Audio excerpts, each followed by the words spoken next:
Hello friends, स्वागत है आपका अपने YouTube channel study with me के साथ। होप शो आप सभी अच्छे होंगे, स्वस्थ होंगे, मस्त होंगे और जमकर पढ़ाई कर रहे होंगे और अपनी सफलता के लिए अथक प्रयास कर रहे होंगे। आज अपना आगे के चैप्टर शुरू करने से पहले मैं कुछ लाइन्स आपको बताना चाहता हूँ। जैसा कि हम लास्ट क्लासेस में जो है सर्कुलेटरी सिस्टम स्टार्ट किए थे, तो सर्कुलेटरी सिस्टम की प्लेलिस्ट जो है आपको यूट्यूब चैनल पे जो है मिल जाएगी साइंस सेक्शन में, ठीक है? तो जिन्होंने नहीं देखा है वो जाके देख सकता है। आज हम जो है सर्कुलेटरी सिस्टम को आगे बढ़ाएँगे और ब्लड्स के अदर कंपोनेंट के बारे में देखेंगे और डिफरेंट डिफरेंट चीज़ें जो है उसमें जानकारियाँ लेंगे। तो शुरुआत करने से पहले मैं कुछ लाइन से स्टार्ट करना चाहता हूँ कि जैसा कि हमें पता है कि हम लोग ऐसे फ़ेज़ में हैं कि जॉब चाहिए होती है। किसी की कोई भी परेशानी होती है, तो नेसेसरी ये होती है कि इस समय जॉबलेस हैं, बेरोज़गारी का दौर है, तो जॉब्स जो है बहुत ही ज़रूरी है। एक अच्छा वेल मेंटेन्ड स्टेटस चाहने के लिए एक अच्छी जॉब होनी ज़रूरी है। तो उसके लिए मैं एक लाइन बोलना चाहूँगा कि bad times are just a phase. क्या बोलते हैं हम? Bad times are just a phase, they don't last forever. Stay strong, keep going and trust that better days on their way. ठीक है? बात क्लियर है? कहने का मतलब यही है कि जो बैड टाइम है, वो एक समय है, फेज़ है, वो भी चला जाएगा, हमेशा के लिए नहीं टिकता है। ठीक है? आपको ऐसे परिस्थिति में जो है स्ट्रॉन्ग रहना है, मजबूत रहना है अपने आप को और उसके बाद जो है, जो प्रोसेस चल रहा है, ठीक है? जो प्रोसेस है, उस पे जो है यकीन करिए, अपने प्रोसेस पे यकीन करिए, आप एक ना एक दिन सफल ज़रूर होंगे, ठीक है? तो इसी के साथ हम अपना चैप्टर नया सेकंड पार्ट स्टार्ट करते हैं सर्कुलेटरी सिस्टम का। तो लास्ट लेक्चर में हमने सर्कुलेटरी सिस्टम में पढ़ा था कि ब्लड कंपोनेंट्स के बारे में डिफरेंट डिफरेंट ब्लड कंपोनेंट्स के बारे में जानकारियाँ ली थी हमने, ठीक है? जैसे कि प्लेटलेट्स के बारे में नहीं देखा था हमने, प्लेटलेट्स आज हम देखेंगे। उसके पहले हमने जो है प्लाज़्मा के बारे में देखा था। उसके बाद ब्लड सेल्स के बारे में देखा जिसमें आरबीसी, डब्ल्यूबीसी की वगैरह-वगैरह हमने देखा। आरबीसी के कंटेंट देखे क्या-क्या कैसे है, क्या शेप है, कितने नंबर हैं, सब कुछ देखा हमने। उसके बाद डब्ल्यूबीसी में भी हमने थोड़ी बहुत चीज़ें देखी, पूरा डिटेल उसके बारे में थोड़ी बहुत मात्रा में ही लेकिन पूरा डिटेल हमने लिया उस चीज़ का, ठीक है? डब्ल्यूबीसी के भी टाइप्स हमने देखे, जैसे कि ए ग्रैनुलोसाइट, फिर फर्दर डिवीज़न भी हमने देखा उसमें, T lymphocyte, B lymphocyte, monocyte, basophil, neutrophil वगैरह-वगैरह, ठीक? आज हम प्लेटलेट से स्टार्ट करेंगे, प्लेटलेट्स हमारा बचा हुआ था हाँ, ब्लड सेल्स में। तो प्लेटलेट्स के बारे में थोड़ी बहुत जानकारियाँ हम लेंगे। प्लेटलेट्स को अदर नेम क्या है प्लेटलेट्स का? प्लेटलेट्स का अदर नेम थ्रोम्बोसाइट भी बोला जाता है, ऑल्सो कॉल्ड थ्रोम्बोसाइट, ठीक है? थ्रोम्बोसाइट उसको बोला जाता है। उसके बाद अगर हम बात करें, क्या काम करते हैं ये? तो ये करते हैं क्लॉटिंग और या कोagulation में हेल्प करते हैं, ठीक है? दे हेल्प इन क्लॉटिंग और कोagulation ऑफ ब्लड। इनकी संख्या की अगर बात की जाए, तो 1,50,000 से 3,50,000 पर मिलीमीटर क्यूब ऑफ ब्लड में प्रेज़ेंट होते हैं ये, ठीक है?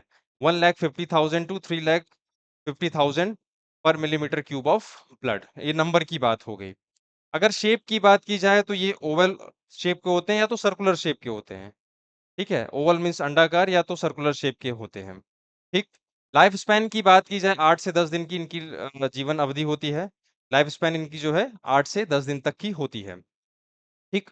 और कलर की बात की जाए जैसा कि हमने आरबीसी में देखा था रेड कलर होता है किसकी वजह से? हीमोग्लोबिन की वजह से। और प्लेटलेट्स यहाँ पे जो होते हैं कलरलेस होते हैं, इनका कोई कलर नहीं होता है।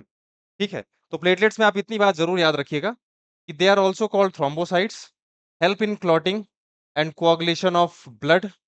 नंबर की बात की जाए 1,50,000 to 3,50,000 millimetre cube of blood. Shape की बात की जाए तो ओवल या सर्कुलर शेप है। लाइफ स्पैन की बात की जाए 8 टू 10 डेज़ है और ये कलरलेस होते हैं। ठीक?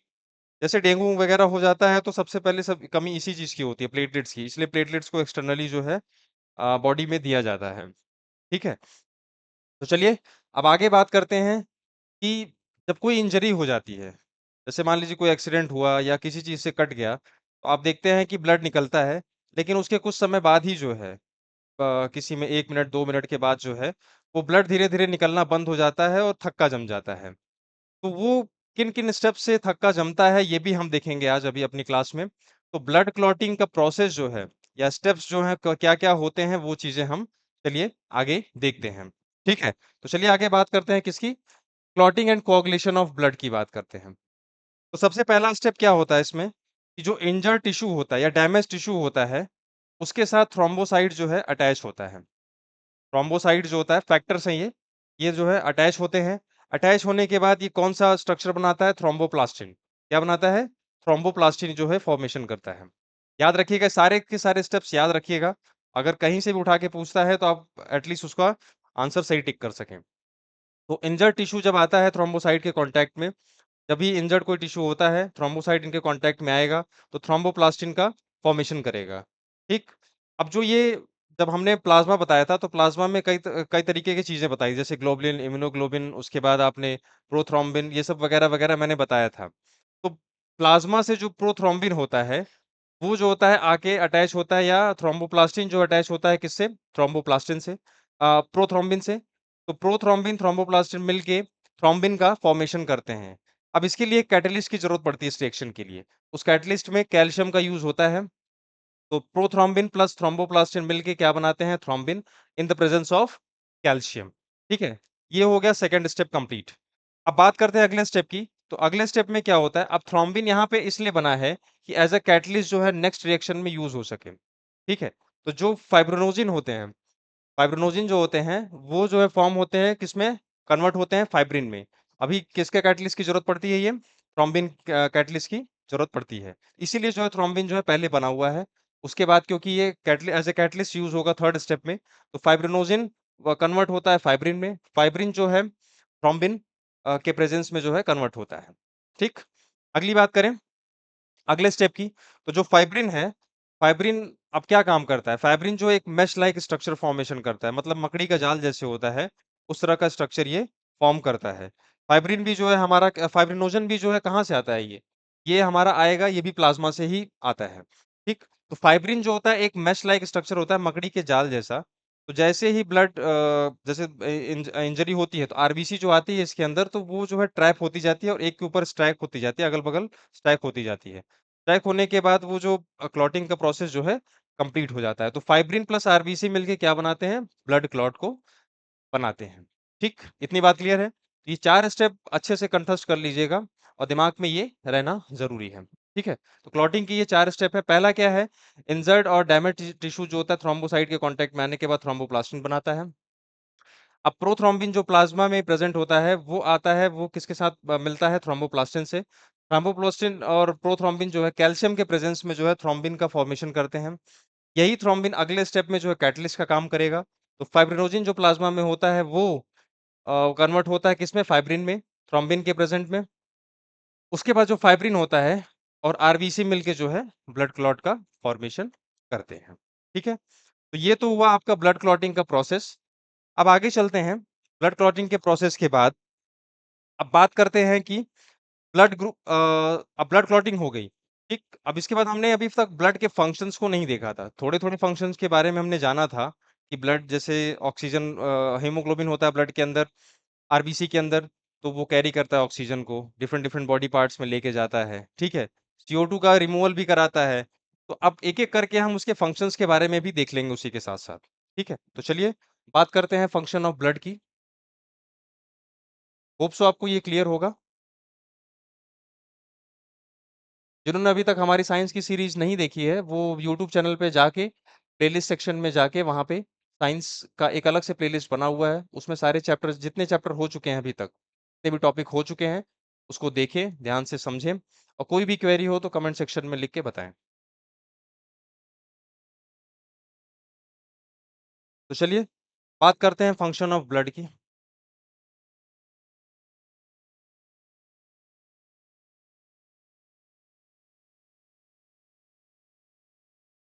फंक्शन ऑफ ब्लड की बात करें, तो पहला फंक्शन तो ये बताया transport oxygen from lungs to other part of body.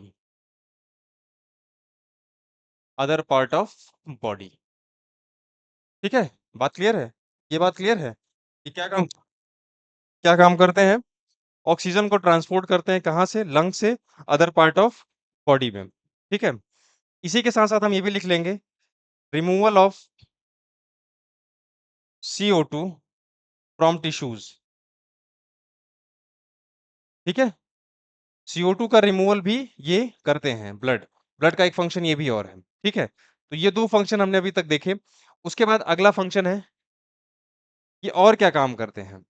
अब जैसे जो बॉडी में हम इनटेक करते हैं खाने-पीने के लिए तो फूड डाइजेस्ट हो जाता है। उससे जो न्यूट्रिएंट्स मिलते हैं हमें जैसे प्रोटीन हो गया, कार्बोहाइड्रेट हो गया, वगैरह-वगैरह जो भी चीज़ें मिल रही हैं हमें, विटामिन्स वगैरह जो भी चीज़ें मिल रही हैं हमें बॉडी के अंदर, उसको जो है ट्रांसपोर्ट करने का काम करता है। तो हम क्या लिख सकते हैं? Transport nutrients to the tissue, ठीक है? Transport nutrients to the tissue. और क्या ट्रांसपोर्ट करता है? ट्रांसपोर्ट के अगर सेक्शन में देखा जाए इसमें तो और क्या ट्रांसपोर्ट करता है? तो ये जो है वेट अ सेकंड,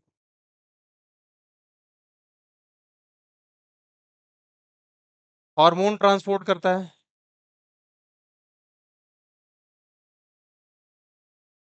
क्या ट्रांसपोर्ट करता है? हार्मोन को भी ये ट्रांसपोर्ट करता है। उसके बाद और क्या करता है?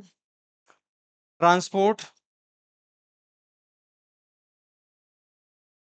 यूरिया, कहाँ से?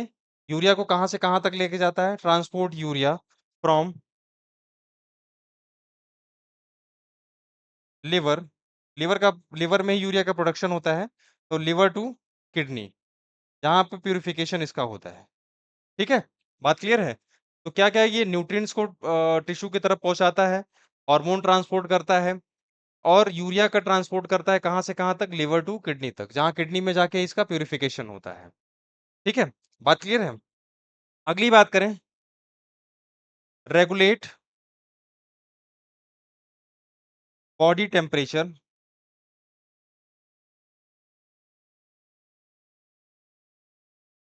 रेगुलेट क्या रेगुलेट करता है? बॉडी टेम्परेचर को रेगुलेट करता है एंड प्रोटेक्टिंग अस फ्रॉम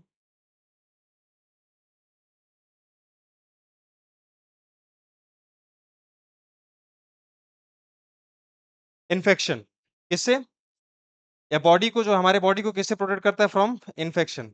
अभी इन्फेक्शन से कैसे बचाता है? मैंने लास्ट क्लास में बताया था कि जो डब्ल्यूबीसी होते हैं वो एंटीबॉडी का प्रोडक्शन करते हैं। तो एंटीबॉडी डब्ल्यूबीसी क्या है? हमारे बॉडी के सोल्जर्स है। तो सोल्जर का काम क्या है? रक्षा करना। तो वो एंटीबॉडी प्रोड्यूस करके हमारे बॉडी को इन्फेक्शन से बचाते हैं।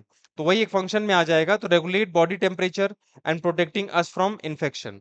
हमारे बॉडी टेम्परेचर, हमारे होम्योस्टेसिस, हमारे फ्लूइड को जो है ये ऑब्वियसली मेंटेन करते हैं। वन ऑफ द फ्लूइड है हमारे बॉडी का 5 टू 6 लीटर अगर पाया जा रहा है, 7 टू 8% कंट्रीब्यूट कर रहा है बॉडी वेट का, तो जाहिर सी बात है बॉडी का टेम्परेचर जो है ये मेंटेन करेगा। तो बॉडी टेम्परेचर मेंटेन करता है और प्रोटेक्टिंग अस फ्रॉम इन्फेक्शन। ठीक है? और एक पॉइंट और लिख लेते हैं यहीं पे। एक पॉइंट और जैसे लिखेंगे हम, प्रिवेंट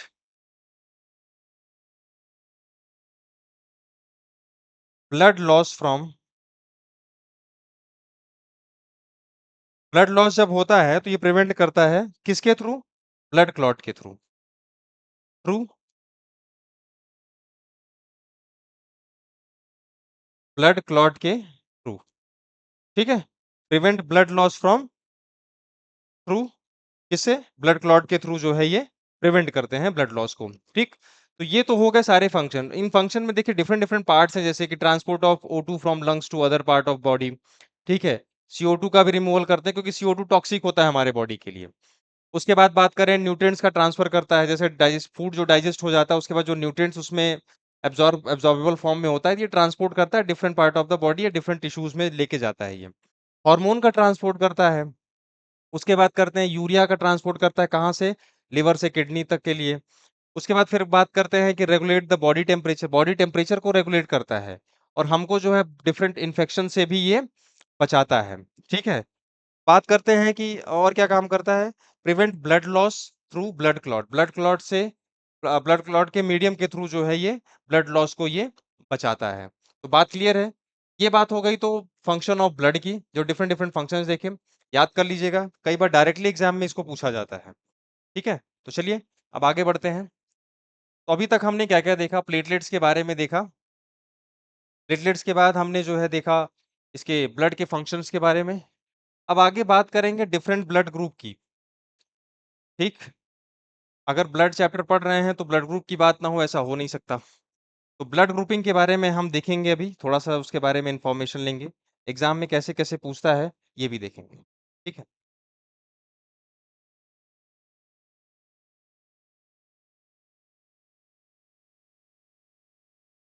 हेलो, चलिए आगे बढ़ते हैं। ब्लड ग्रुप के बारे में देखते हैं अब।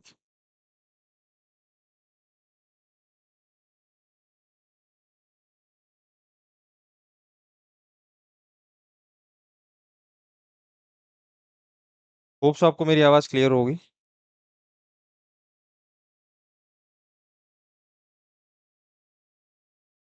तो सबसे पहले बात कर ली जाए इसके डिस्कवरर की। तो साइंटिस्ट थे लैंड स्टीनर, जिन्होंने ब्लड ग्रुप की डिस्कवरी की थी 1900 में। ठीक है? 1900 में ब्लड ग्रुप की डिस्कवरी हुई थी। कार्ल लैंडस्टीनर, ठीक है? कार्ल लैंडस्टीनर साइंटिस्ट थे जिन्होंने 1900 में जो है ब्लड ग्रुप की डिस्कवरी की थी।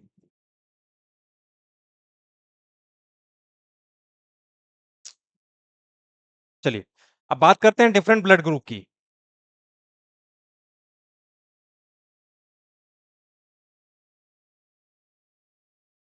ठीक?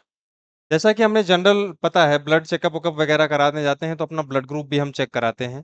कौन सा ब्लड ग्रुप है? तो बेसिकली हमने 4 टाइप के देखे हैं। ए हो गया, बी हो गया, एबी हो गया और ओ हो गया। ठीक है? तो ये बेसिकली 4 टाइप के ब्लड ग्रुप होते हैं ए, बी, एबी और ओ। ठीक है? तो चलिए बात करते हैं ब्लड ग्रुप के बारे में। उसके ऊपर कौन-कौन से एंटीजन प्रेज़ेंट होते हैं और उनका एंटीबॉडी कौन-सा होता है। ठीक? एंटीबॉडी।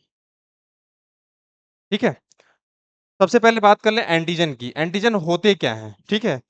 ये क्या होते हैं कि ब्लड के ऊपर सरफेस मेकर होते हैं। या तो ये शुगर के बने होते हैं और या तो ये प्रोटीन के बने होते हैं। शुगर या प्रोटीन मॉलिक्यूल होते हैं जो कि सरफेस मेकर कहलाते हैं। They are the surface maker. ठीक है? सरफेस मेकर होते हैं। या तो ये शुगर के बने ऑफ़न मेड फ्रॉम शुगर और प्रोटीन। ठीक है? या शुगर या प्रोटीन मॉलिक्यूल ये होते हैं। अब होता क्या है कि जैसे अगर एंटीजन जो होता है जैसे ब्लड में कोई चीज़ आता है, एंटीजन जो है हमारा इम्यून सिस्टम के द्वारा रिकॉग्नाइज़ किया जाता है। अगर ये एज़ अ फॉरेन ऑब्जेक्ट अगर विदेशी ऑब्जेक्ट के रूप में अगर इसको देख लिया इम्यून सिस्टम हमारा, तो ये काम क्या करता है कि इम्यून रिस्पॉन्स क्रिएट करता है। ठीक है? जिससे क्या होता है कि एंटीबॉडी का प्रोडक्शन होता है। अब ये एंटीबॉडी क्या करता है कि इनके साथ मिलकर काउंटर एक्ट करता है। ठीक? एंटीजन का और एंटीबॉडी का इंटरेक्शन ऐसे ही होता है। अगर इसको हमारा बॉडी जो है as a foreign object treat करने लगे, कोई चीज़ बाहर चीज़ हमारे बॉडी में आई है जो कि बॉडी हमारी जो है कहती है कि ये बाहरी है। ठीक है? तो ये काम क्या करती है कि इम्यून रिस्पॉन्स को जो है ट्रिगर करती है जिससे एंटीबॉडी का प्रोडक्शन होता है। एंटीबॉडी क्या करते हैं? हमारे बॉडी को प्रोटेक्ट करते हैं फॉरेन ऑब्जेक्ट से। ठीक है? या एज़ अ सोल्जर काम करते हैं, तो वो क्या काम करेंगे इससे जो है बाइंड करेंगे और एंटीजन को जो है न्यूट्रलाइज़ कर देते हैं। ठीक? तो चलिए बात करते हैं ब्लड ग्रुप की। ए ब्लड ग्रुप है, बी हो गया, एबी हो गया और ओ हो गया। ठीक? अब इनके एंटीजन की बात की जाए, तो एंटीजन हमेशा सेम का ही बनेगा, बी, एबी और ओ। ठीक है? ठीक? ए और बी दोनों होगा इसमें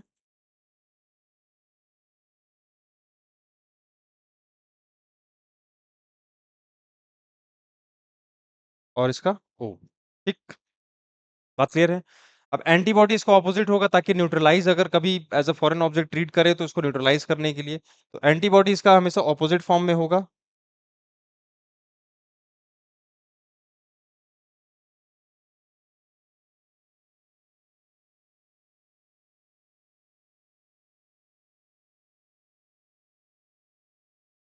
इनका कोई एंटीबॉडी नहीं होता है और ओ की अगर बात की जाए तो ए और बी।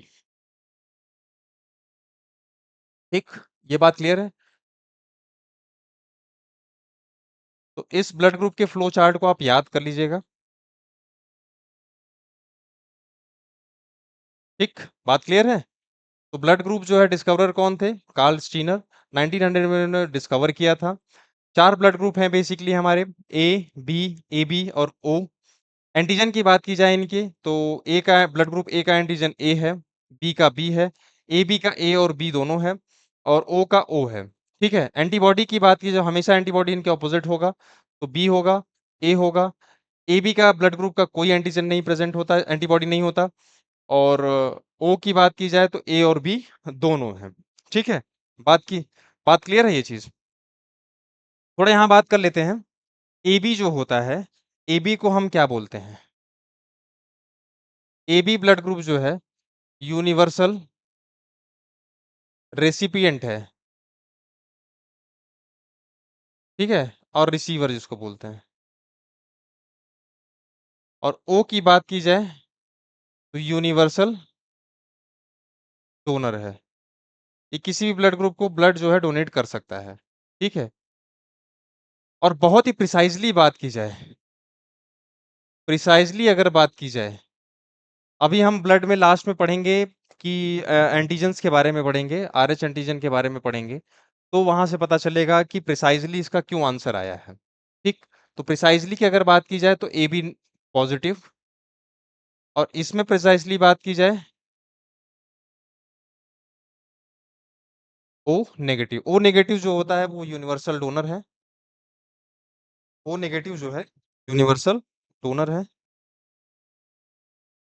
और ए बी पॉजिटिव जो है यूनिवर्सल रेसिपिएंट है या यूनिवर्सल रिसीवर है।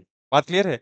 कई बार ये क्वेश्चन पूछा गया है कि यूनिवर्सल रेसिपिएंट कौन सा है ब्लड ग्रुप, और यूनिवर्सल डोनर कौन सा है ब्लड ग्रुप।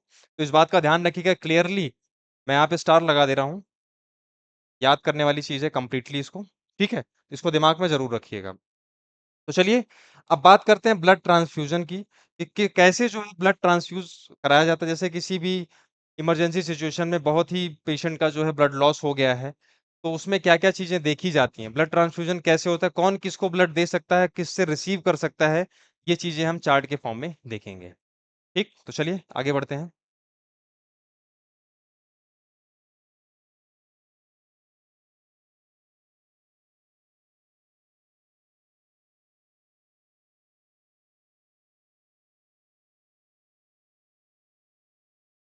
ठीक है, तो चलिए आगे बढ़ते हैं ब्लड ट्रांसफ्यूजन की तरफ।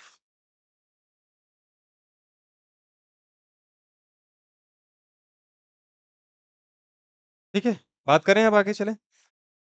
तो हम यहाँ पे एक चार्ट बनाएंगे, क्रिएट करेंगे, जिससे आपको सारी चीजें क्लियर हो जाएंगी। Can receive from, can receive मतलब किससे वो ले सकता है, और कैन डोनेट। ठीक है, बात क्लियर है? किससे वो रिसीव कर सकता है और किसको वो डोनेट कर सकता है। तो बात करें अगर ब्लड ग्रुप ए की, ब्लड ग्रुप ए की बात करें, तो वो किससे रिसीव कर सकता है? तो रिसीव ये कर सकता है ए से और ओ से। ठीक है, और किसको डोनेट कर सकता है? ए को डोनेट कर सकता है। यूनिवर्सल डोनर हमने ओ को देखा था, स्पेसिफिकली ओ नेगेटिव को। ठीक, अब ब्लड ग्रुप बी की बात करें, किससे रिसीव कर सकता है? तो बी और ओ से रिसीव कर सकता है। बहुत ही सीधी सिंपल सी बात है, इसमें कंफ्यूज होने की जरूरत नहीं है। डायरेक्ट क्वेश्चन पूछा जाता है कि कौन सा ब्लड ग्रुप किससे रिसीव कर सकता है, किससे डोनेट कर सकता है, किसको डोनेट कर सकता है। ठीक है, तो ये हो गया, किसको डोनेट कर सकता है? बी को डोनेट कर सकता है। किसको डोनेट कर सकता है? बी को डोनेट कर सकता है। अब बात करें ए बी की, तो ये किससे रिसीव कर सकते हैं? ए से रिसीव कर सकते हैं, बी से रिसीव कर सकते हैं, ए बी से रिसीव कर सकते हैं, और ओ से रिसीव कर सकते हैं। अब बात करें किसको डोनेट कर सकते हैं सिर्फ, तो डोनेट तो सिर्फ हम ये जो है ए बी को ही कर सकते हैं। ठीक है, बात क्लियर है?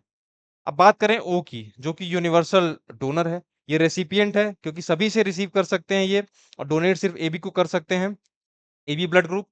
अब यूनिवर्सल डोनर की बात की जाए, तो किसको डोनेट कर सकते हैं? तो ये डोनेट जो है रिसीव सिर्फ ओ से कर सकते हैं, और डोनेट सभी को कर सकते हैं। ठीक है, बात क्लियर है? तो हमने क्या देखा यहाँ पे ब्लड ट्रांसफ्यूजन के समय, अगर किसी का ब्लड ग्रुप ए है, तो वो ए से ले सकता है, ओ से ले सकता है, लेकिन डोनेट सिर्फ ए को कर सकता है, ब्लड ग्रुप ए वाले को। किसी पर्सन का ब्लड ग्रुप बी है, तो वो रिसीव सिर्फ बी से कर सकता है, ओ से कर सकता है, और डोनेट किसको कर सकता है? बी से। अब ब्लड ग्रुप ए बी की बात की जाए तो वो रिसीव किससे कर सकता है? ए से कर सकता है, बी से कर सकता है, ए बी से कर सकता है, ओ से कर सकता है, और डोनेट सिर्फ किसको कर सकता है? ए बी को कर सकता है। किसी पर्सन का ब्लड ग्रुप ओ है अगर, ठीक है, तो यूनिवर्सल डोनर है ये। स्पेसिफिकली बात की जाए तो ओ नेगेटिव है, पर अभी अगर जनरल बात की जाए, ओ जो होता है यूनिवर्सल डोनर है, तो रिसीव सिर्फ ओ से कर सकता है, लेकिन डोनेट तो सभी को कर सकता है ना, ए बी और ओ को। ठीक, बात क्लियर है इतनी? अब यहाँ पे एक बात और कर लेते हैं, जैसे कि व्हाट हैपन इफ जो है ट्रांसफ्यूजन, जो ब्लड ट्रांसफ्यूजन होता है, अगर मैच करा के ना किया जाए, तो मैच करा के अगर ब्लड ट्रांसफ्यूजन नहीं होगा, तो उसके सीवियर कॉन्सिक्वेंसेस हो सकते हैं हमारे बॉडी में। ठीक है, हिमोलिसिस हो सकता है। तो ब्लड ट्रांसफ्यूजन अगर बिना मैच कराए, अगर इसीलिए देखिए, हमेशा कोई भी पेशेंट होता है इमरजेंसी कंडीशन में है, ब्लड लॉस बहुत हो गया है, तो सबसे पहले उसका ब्लड ग्रुप मैच कराया जाता है, क्या ब्लड ग्रुप है। उसके बाद ट्रांसफ्यूजन पॉसिबल है कि नहीं है, उस हिसाब से डॉक्टर बताता है कि हाँ कितने ब्लड की रिक्वायरमेंट है। ठीक, तो अगर कोई भी रिसीवर जो है अनमैच्ड अनमैच्ड ट्रांसफ्यूजन अगर हो रहा है, अनमैच्ड ट्रांसफ्यूजन रिसीवर अगर रिसीव कर रहा है, तो क्या हो सकता है? सीरियस कंडीशन उसकी क्रिएट हो सकती है।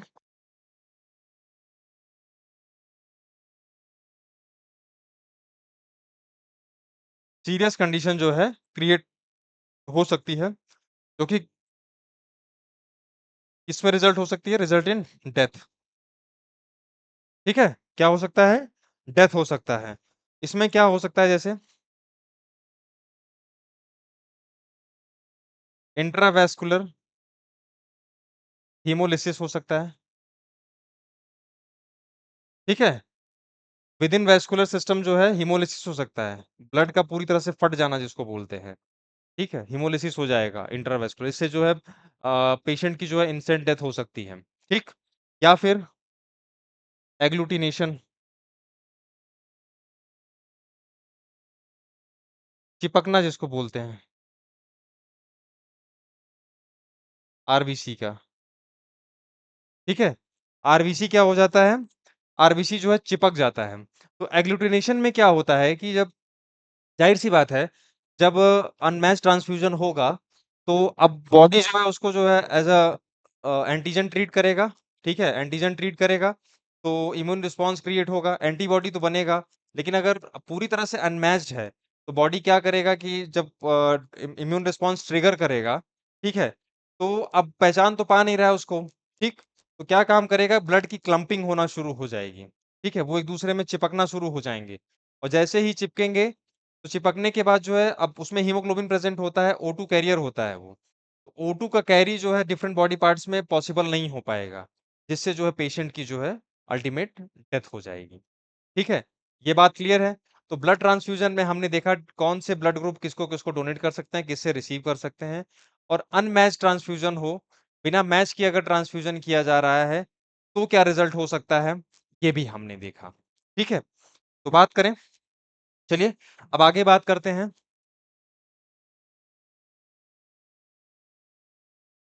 जैसा कि हमने देखा है कि जब हम अपना ब्लड ग्रुप चेक करवाते हैं, तो उसमें आता है कि आपका blood group A B positive है, ए नेगेटिव है, ए पॉजिटिव है, बी पॉजिटिव है, बी नेगेटिव है, ओ नेगेटिव है, ओ पॉजिटिव है। तो ये पॉजिटिव और नेगेटिव किसके बेसिस पे देखा जाता है, उसको भी हम देखेंगे। ठीक है, तो ये पॉजिटिव नेगेटिव कहाँ से आया है, कैसे आया है, ये हम देखेंगे। तो उसको बात करने के लिए हमें चलना पड़ेगा आरएच फैक्टर की तरफ। किसकी तरफ पढ़ना पड़ेगा? आरएच फैक्टर की तरफ हमें बढ़ना होगा। तो चलिए अब बात करते हैं आरएच फैक्टर के बारे में। आरएच फैक्टर क्या है?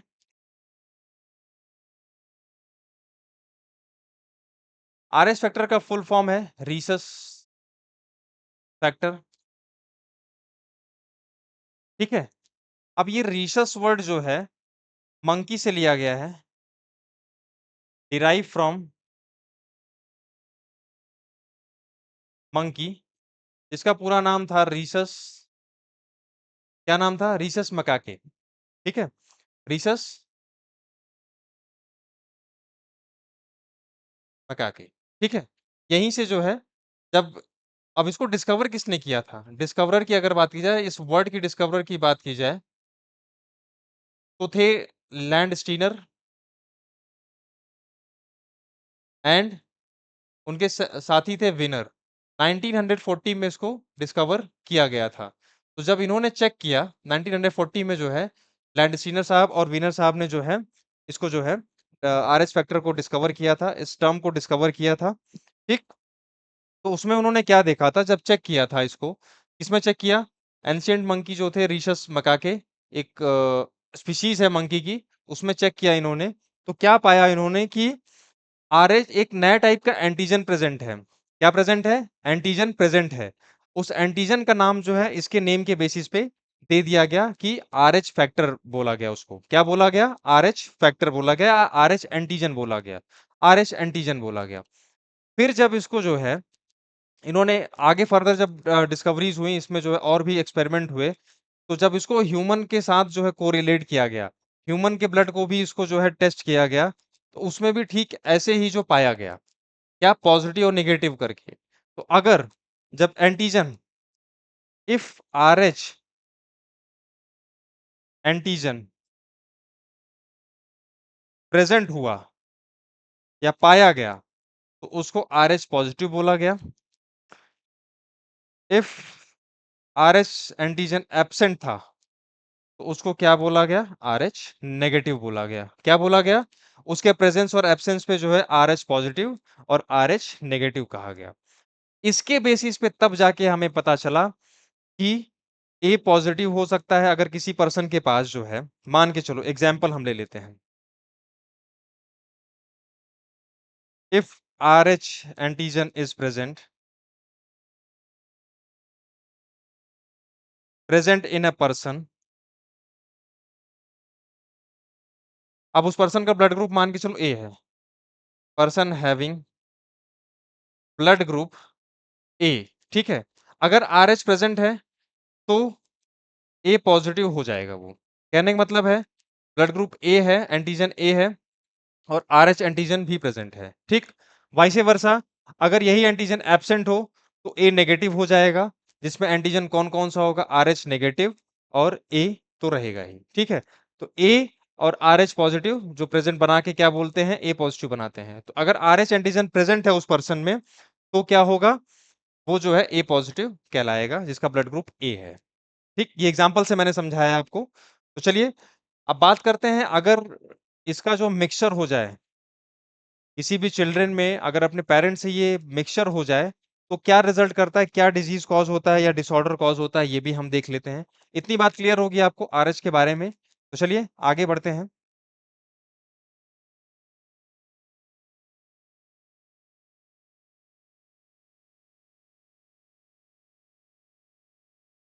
अब बात की जाए, अगर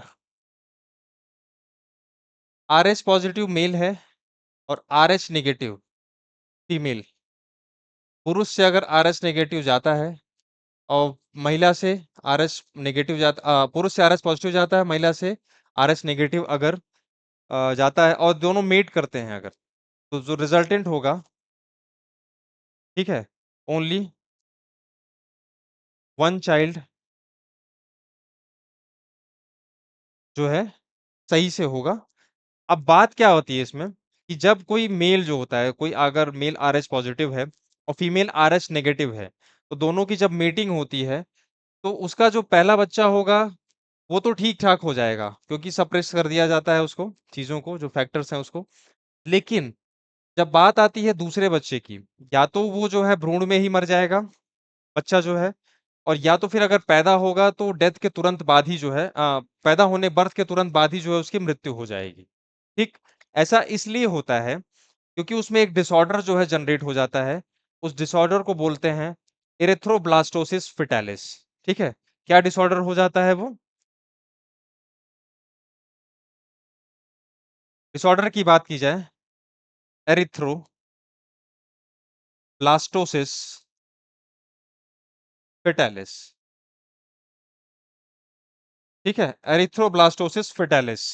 ठीक, इसमें क्या होता है कि जो है ब्लड जो है पूरी तरह से वही हीमोलिसिस पूरा सीवियर हीमोलिसिस हो जाता है और बच्चे की मौत हो जाती है उसमें।